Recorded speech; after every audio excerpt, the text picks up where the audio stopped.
गरुड़ पुराण में कहा गया है, कलयुग के अंधकारमय युग में संपत्ति ही एकमात्र पुण्य का प्रमाण मानी जाएगी और पाखंड सफलता की कुंजी बन जाएगा। धर्म अपनी शक्ति खो देगा और लोग देवी देवताओं की पूजा अपने उस विधि से नहीं कर पाएंगे जो शास्त्रों में निर्धारित किया गया है। सत्य और आस्था का ज्ञान अधर्म और मिथ्य ले लेंगे और आडंबर से भरे समाज में सत्य का स्वर सुना हो जाएगा। आज कुछ ऐसा ही रिलेवेंट इंसिडेंट मैं आपके साथ शेयर करने वाला हूँ। कर्नाटक के नागमंगला में गणपति विसर्जन के दौरान मस्जिदों से पत्थर और चप्पल बरसाए जाते हैं और साथ में कई हिंदुओं के दुकानों में आग लगा दी जाती है, गाड़ियां जला दी जाती हैं और अरेस्ट होते हैं हिंदूस।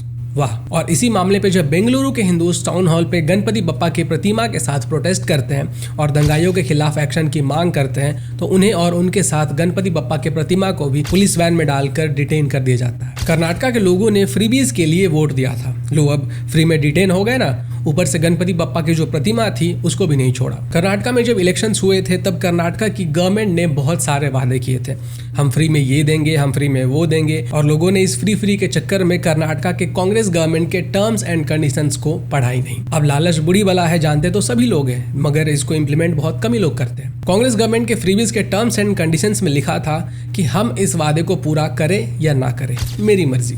हम इस वादे में कभी भी फेरबदल कर सकते हैं, मेरी मर्जी। हम चाहे तो इस वादे में और चीजों को ऐड कर सकते हैं, मेरी मर्जी। मैं चाहे ये करूं, मैं चाहे वो करूं, मेरी मर्जी। गणेश उत्सव आया तो सभी लोगों ने धूमधाम से मनाया, लेकिन गणेश उत्सव में देश के कई राज्यों में शांति दूतों ने पथराव किया। जैसे गुजरात के सूरत में भी गणेश उत्सव में पथराव हुए थे, पर सूरत की पुलिस मूड में थी। उन्होंने सीसीटीवी के माध्यम से एक एक करके 27 से ज्यादा पत्थरबाजों को पकड़ के तेल मालिश की, ताकि अगली बार जब ये पत्थरबाजी करने की सोचे तो उन्हें ये तेल मालिश याद आए। लेकिन दूसरी तरफ कर्नाटक में क्या हुआ, जरा ध्यान से सुनिएगा।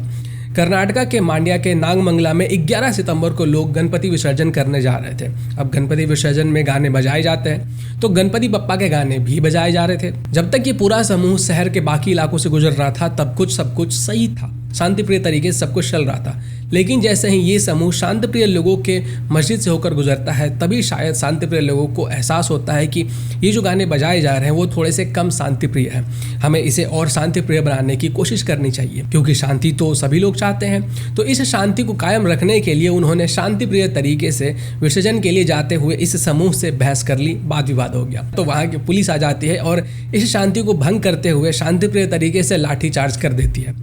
इसके बाद कंपटीशन और बढ़ जाता है। तो भाई शांति फैलाने में शांतिप्रिय लोग कैसे पीछे रहते हैं। जब पुलिस चली जाती है तो शांतिप्रिय लोग शांति से विसर्जन करने जा रहे इस पूरे समूह के ऊपर पत्थर बरसाते हैं और साथ में चप्पल भी बरसाते हैं। वो लोग तो बस शांति फैला रहे हैं, पत्थर ही बरसा रहे हैं, गलती तो हिंदुओं की है। उन्होंने हेलमेट और गार्ड क्यों नहीं पहना था।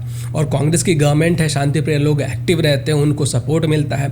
ये सब जानते हुए भी हिंदू बिना प्रोटेक्शन के घर से बाहर गए कैसे, ये तो हिंदुओं की ही गलती है। तो भाई शांति दूत तो तुम्हारे ऊपर पत्थर बरसाएंगे ही, तुम सतर्क क्यों नहीं रहते हो, तुम गार्ड क्यों नहीं पहनते हो, तुम प्रोटेक्शन लेकर क्यों नहीं घूमते हो। इसके बाद और ज्यादा शांति फैलाने के लिए शांति दूतों ने कई दुकानों में आग लगा दिया, कई गाड़ियों में आग लगा दिया। फिर पुलिस ने इस शांति को कायम रखने के लिए हिंदुओं को ही डिटेन कर दिया, ऐसा बीजेपी के नेताओं का कहना है। इसके एक दिन बाद 12 सितंबर को इस पूरे मामले के अगेंस्ट बेंगलुरु के हिंदूज ने गणपति बप्पा की प्रतिमा के साथ प्रोटेस्ट किया। अब जैसा कि आपको पता है कि फ्रीबीज के चक्कर में बिना टर्म्स एंड कंडीशंस पढ़े लोगों ने साइन कर दिया था, तो फ्री के चक्कर में हिंदूज फ्री में ही डिटेन हो गए और फ्री में गणपति बप्पा की प्रतिमा को भी इन्होंने वैन में बिठा दिया। गणपति बप्पा की प्रतिमा को वैन में डालकर कांग्रेस की गवर्नमेंट ये बताना चाह रही है कि तुम्हारी यही पहचान है, क्योंकि मैं चाहे ये करूं, मैं चाहे वो करूं, मेरी मर्जी। अब चूंकि मैं सार्काज़म और सटाई से थोड़ी देर के लिए बाहर आ चुका हूं तो थोड़े फैक्ट्स और स्टैट्स भी आपके साथ शेयर करना चाहता हूं, ताकि कांग्रेस के जो हिंदू वोटर्स हैं उनके दिल को और ज्यादा तसल्ली मिल जाए। तो क्या ये पहली बार हुआ है कि कर्नाटक की कांग्रेस गवर्नमेंट ने एंटी हिंदू स्टैंड अपनाया है? नहीं,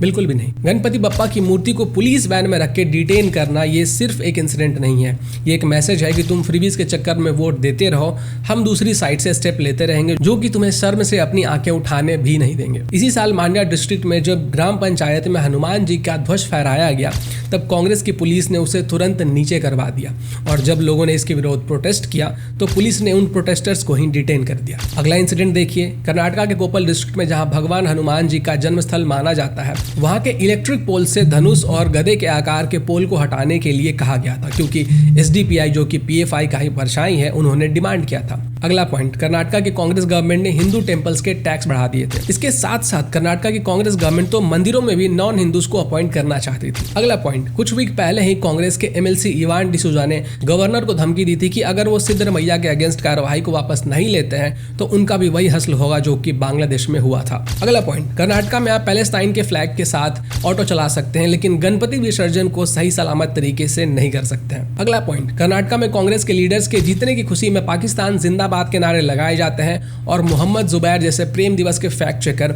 आकर कहते हैं कि ये तो नासिर शाह जिंदाबाद बोला गया है। तो धर्म से तो कर्नाटक से गए ही हैं, अब जिस फ्रीबीज के चक्कर में आप लोगों ने वोट दिया है उसकी असलियत भी जरा देख लो।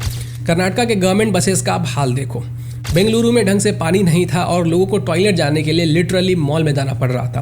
फार्मर्स बिजली ढंग से नहीं मिलने के कारण बिजली विभाग के ऑफिस में मगरमच्छ लेकर पहुंच गए थे प्रोटेस्ट करने के लिए। तो ये हाल है फ्रीबीज का और ये असलियत है फ्रीबीज का। तो गणेश भगवान की प्रतिमा के विसर्जन के दौरान चप्पल और पत्थर फेंके गए, हिंदुओं की दुकानों को जलाया गया, इसके खिलाफ प्रोटेस्ट करने पे हिंदुओं को ही डिटेन करना और गणेश भगवान की प्रतिमा को भी पुलिस वैन में रखना, ये एक मैसेज है मेरी मर्जी। नमस्कार।